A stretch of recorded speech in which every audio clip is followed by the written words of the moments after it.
गदीर और महदवियत के दरमियान में रब्त क्या है?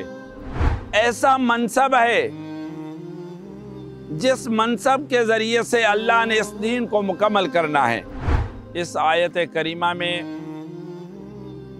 ऐलान विलायत अली इब्न अबी तालिब हुआ, तो अपना अल्लाह की जानिब से एक मुकर्रर जानशीन करके गए और उसका नाम जनाब हारून, जो रिश्ते में भाई।